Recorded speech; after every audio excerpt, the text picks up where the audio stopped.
Good morning, students. Once again, welcome back to chemistry class. I hope that everyone is fine. In the last class, we have discussed the postulates of Bose atom model and hydrogen spectra. After the invention of every atom models, the scientific community studied them in detail and identified their drawbacks, leading them into the invention of new atom models. Thus, after the invention of the limitations of Bose atom model, it leads to the development of new atom model, namely quantum mechanical model of the atom. First, we can see what are the limitations of Bohr atom model. First one is that it could not explain the finer details of hydrogen spectra. That means, if we analyze the spectrum using a sophisticated spectroscope, that means having high resolving power, we can see that each lines in the spectra are split into two or more closely spaced lines. Okay.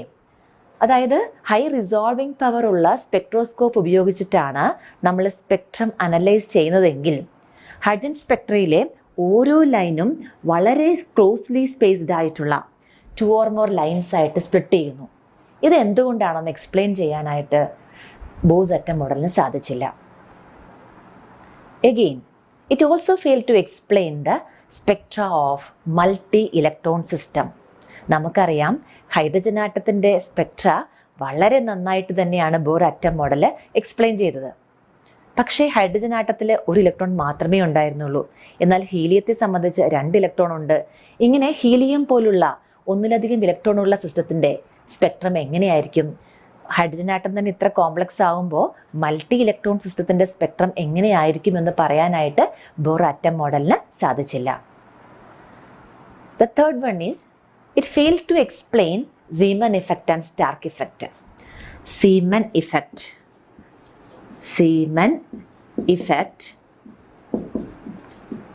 and Stark effect.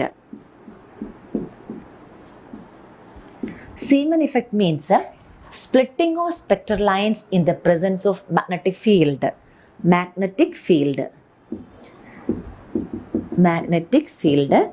Then Stark effect means splitting of spectral lines in the presence of electric field. നമ്മൾ നേരത്തെ പറഞ്ഞതുപോലെ തന്നെ electric ഫീൽഡിൻ്റെ പ്രസൻസിലാണ് നമ്മൾ spectrum analyse ചെയ്യുന്നതെങ്കിൽ hydrogen സ്പെക്ട്രത്തിലെ ഓരോ ലൈനും closely spaced ആയിട്ടുള്ള lines ആയിട്ട് സ്പ്ലിറ്റ് ചെയ്യുന്നു. ഈ ഇഫക്റ്റിനെയാണ് സ്റ്റാർക്ക് ഇഫക്റ്റ് എന്ന് പറയുന്നത്. ഇതുപോലെ തന്നെ മാഗ്നറ്റിക് ഫീൽഡിലാണ് നമ്മൾ സ്പെക്ട്രം അനലൈസ് ചെയ്യുന്നതെങ്കിൽ അവിടെയും നമുക്ക് കാണാൻ സാധിക്കും ഹൈഡ്രജൻ സ്പെക്ട്രത്തിലെ ലൈൻസ് ക്ലോസ്ലി സ്പേസ്ഡ് ആയിട്ടുള്ള ലൈൻസ് ആയിട്ട് വീണ്ടും സ്പ്ലിറ്റ് ചെയ്തിരിക്കുകയാണ്. ഇങ്ങനെ സീമൻ ഇഫക്റ്റും സ്റ്റാർക്ക് ഇഫക്റ്റും എക്സ്പ്ലെയിൻ ചെയ്യാനായിട്ട് ബോസ് അറ്റം മോഡലിന് സാധിച്ചില്ല. Again, it also failed to explain the formation of molecules by combining atoms using bond. നമുക്കറിയാം ആറ്റത്തിലെ വാലൻസ് ഇലക്ട്രോണ് ഒന്നെങ്കിൽ ലൂസ് ചെയ്തിട്ട് ഗെയിൻ ചെയ്തിട്ട് ഷെയർ ചെയ്തിട്ടൊക്കെയാണ് തമ്മിൽ കൂടിച്ചേർന്ന് മോളിക്യൂൾ ഉണ്ടാകുന്നതെന്ന്. അതിനെയാണ് നമ്മൾ ബോണ്ട് എന്ന് വിളിക്കുന്നത്. ഇങ്ങനെ കെമിക്കൽ ബോണ്ട് ഉപയോഗിച്ചിട്ട് എങ്ങനെയാണ് ആറ്റം കമ്പൈൻ ചെയ്ത് മോളിക്യൂൾ ഉണ്ടാകുന്നതെന്നും എക്സ്പ്ലെയിൻ ചെയ്യാനായിട്ട് ബോർ അറ്റം മോഡലിന് സാധിച്ചില്ല. അപ്പോൾ എന്തൊക്കെയായിരുന്നു, ഒന്ന് കൺക്ലൂഡ് ചെയ്യുമ്പോൾ എന്തൊക്കെയായിരുന്നു ബോസിൻ്റെ അറ്റം മോഡൽ ലിമിറ്റേഷൻസ്? ഒന്ന്, it fails to explain the final details of hydrogen spectra, and it fails to explain Zeeman effect and Stark effect. Then it fails to explain the spectra of multi-electron system. It also fails to explain the formation of molecules by using chemical bond. These are the limitations of Bose atom model. Then there are 2 important developments that leads to the discovery of or invention of new atom model, that is quantum mechanical model. These 2 developments were, the first one is the dual nature of matter, second one is Heisenberg uncertainty principle. Now we can see what you mean by the dual nature of matter. റേഡിയേഷൻ്റെ dual character നമ്മൾ പഠിച്ചിട്ടുണ്ട് അല്ലേ? radiation, sometimes it behaves as particle and sometimes it behaves as wave. ഈ യൂണിവേഴ്സിലെ എല്ലാ ഒബ്ജക്ട്സിനെയും രണ്ട് category ആയിട്ട് നമുക്ക് തിരിക്കാം, റേഡിയേഷൻ ആൻഡ് മാറ്റർ. റേഡിയേഷന് ഡ്യുവൽ ക്യാരക്ടർ ഉണ്ടെങ്കിൽ മാറ്ററിനും എന്തുകൊണ്ട് രണ്ട് ക്യാരക്ടർ ഉണ്ടായിക്കൂടാ? ഇതിനെക്കുറിച്ച് young French physicist de Broglie 1920s അദ്ദേഹം അതിനെക്കുറിച്ച് പഠിക്കുകയും then he argued that this matter is also having dual character. Okay, അപ്പോൾ ഒരു ഒബ്ജക്റ്റ് മൂവ് ചെയ്യുമ്പോൾ നമ്മൾ അതിൻ്റെ പാർട്ടിക്കിൾ ക്യാരക്ടറാണ് ഒബ്സർവ് ചെയ്യുന്നത്. നമ്മൾ എക്സ്പെക്ട് ചെയ്യുന്നത് moves in straight line because it's about it's particle nature. അപ്പോൾ അദ്ദേഹം പറഞ്ഞു ഇങ്ങനെ മൂവ് ചെയ്യുന്ന പാർട്ടിക്കിളിൽ നിന്നും വേവ്സും പോകുന്നുണ്ട്. ദാറ്റ് മീൻസ് ഈ മൂവ് ചെയ്യുന്ന പാർട്ടിക്കിളിൽ നിന്നും വേവ്സിന് സ്പ്രെഡ് ചെയ്യാനായിട്ട് സാധിക്കും. ആക്ച്വലി ദ ഡി ബ്രോഗ്ലിസ് ഹൈപ്പോത്തസിസിൻ്റെ ബേസിക് ഐഡിയ ഇതായിരുന്നു.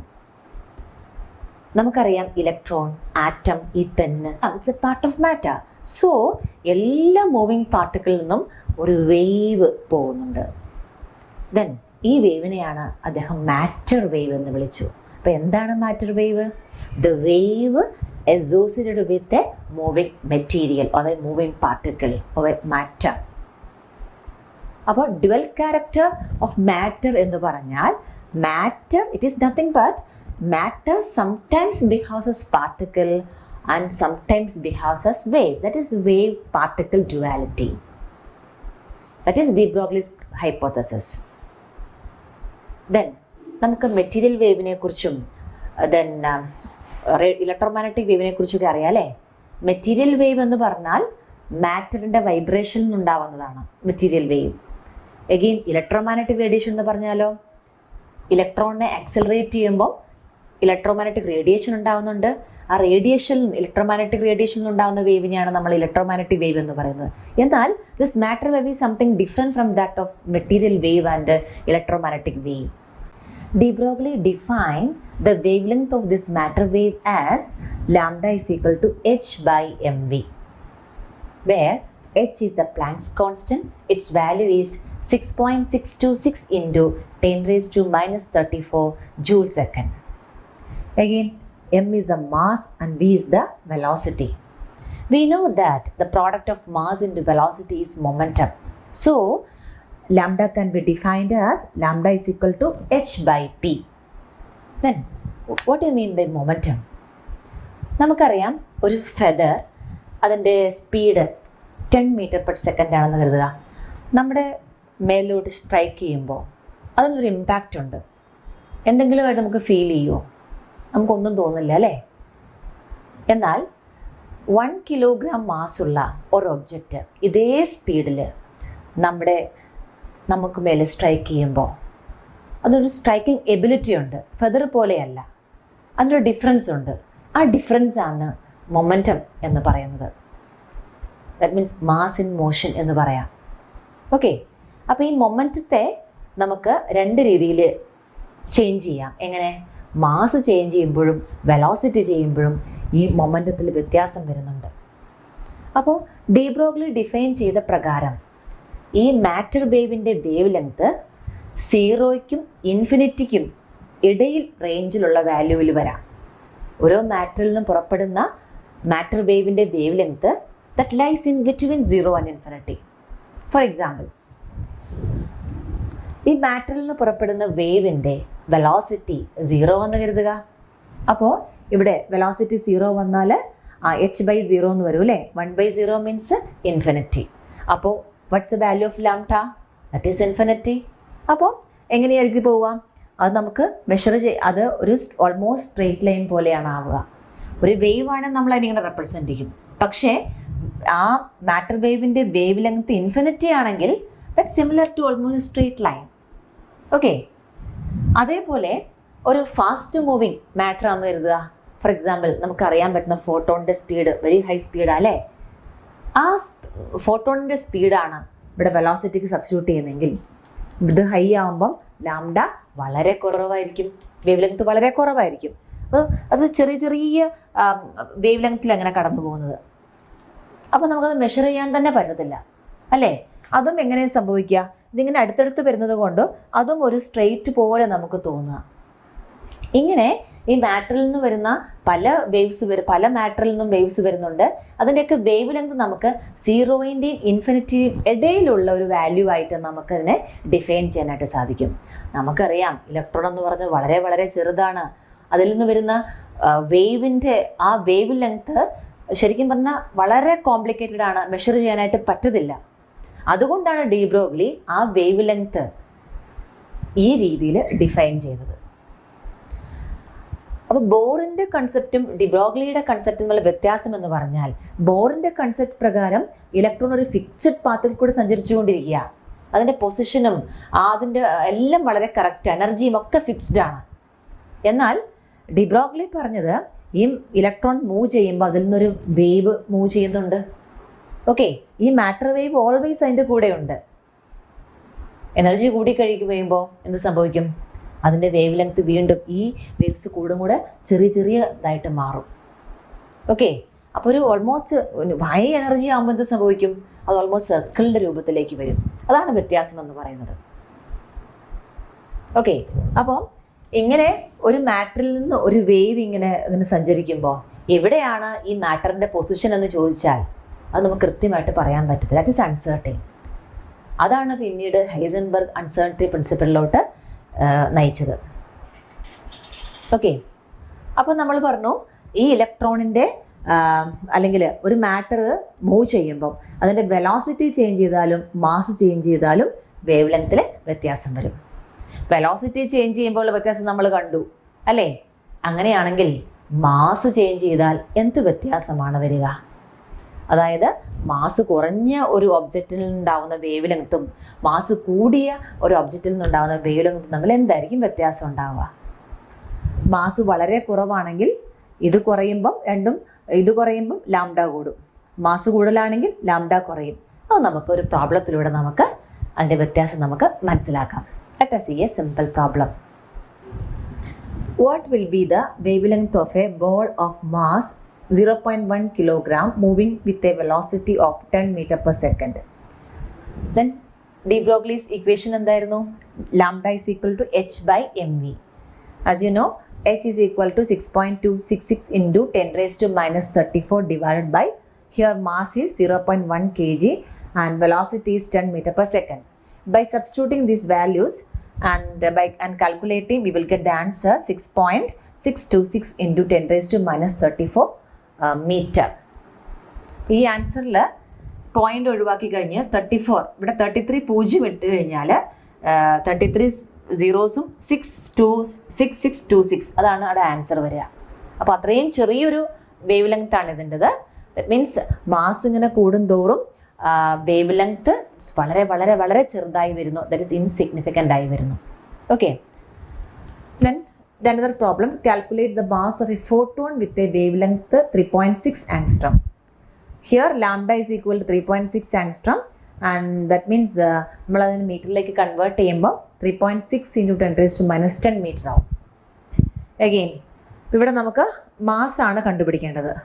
Okay, then mass is equal to h by lambda into v, then 6.626 into 10 raised to minus 34 joule second divided by 3.6 into 10 raised to 10 meter into 3 into 10 raised to 8 meter per second. അതിനെ substitute ചെയ്ത് calculate ചെയ്യുമ്പോൾ നമുക്ക് answer കിട്ടുക 6.135 into 10 raised to minus 29 kilogram എന്നാണ്. Okay, അപ്പോൾ mass കൂടുന്തോറും lambda വളരെ വളരെ ചെറുതായി വരും. അപ്പോൾ മാസ് കുറഞ്ഞ മാറ്ററിന് തന്നെയാണ് അല്പമെങ്കിലും നമുക്ക് മെഷർ ചെയ്യാൻ പറ്റുന്ന വേവ് ലെങ്ത് എന്ന് നമുക്ക് ഇതിൽ നിന്ന് മനസ്സിലാക്കാൻ പറ്റും. That means in the case of microscopic bodies this lambda is significant. Okay, then ഈ ഇലക്ട്രോണിൻ്റെ വേവ് ക്യാരക്ടറിനെ അടിസ്ഥാനപ്പെടുത്തിയാണ് നമ്മൾ ഇലക്ട്രോൺ മൈക്രോസ്കോപ്പ് ഉപയോഗിക്കുന്നത്. നമുക്കറിയാം വളരെ ചെറിയ വസ്തുക്കളെ പോലും വളരെ ഏകദേശം 15 മില്യൺ ടൈംസ് മാഗ്നിഫൈ ചെയ്ത് കാണാൻ പറ്റുന്ന ഒരു മൈക്രോസ്കോപ്പാണ് ഇലക്ട്രോൺ മൈക്രോസ്കോപ്പ്. അതിൻ്റെ പ്രിൻസിപ്പിൾ എന്ന് പറഞ്ഞാൽ ഇലക്ട്രോണിൻ്റെ വേവ് ക്യാരക്ടറാണ്. സോ ഈ വേവ് ക്യാരക്ടർ ഓഫ് മാറ്ററിന് ഇത്രയും ഇമ്പോർട്ടൻസ് ഉണ്ട്. ഓക്കെ, അപ്പോൾ സ്റ്റുഡൻസ് നമ്മൾ എന്തൊക്കെയായിരുന്നു പഠിച്ചിരുന്നത്? ഒന്ന്, limitations of Bohr atom model against de Broglie's hypothesis lambda is equal to h/mv. മാറ്ററിന് പാർട്ടിക്കിൾ ക്യാരക്ടറും ഉണ്ട്, വേവ് ക്യാരക്ടറും ഉണ്ട്. ഓക്കെ, അപ്പോൾ ക്ലാസ്സുകൾ നിങ്ങൾക്ക് മനസ്സിലായെന്ന് കരുതുന്നു. എല്ലാവർക്കും നല്ലൊരു ദിവസം ആശംസിച്ചുകൊണ്ട് നിർത്തുന്നു. Thank you.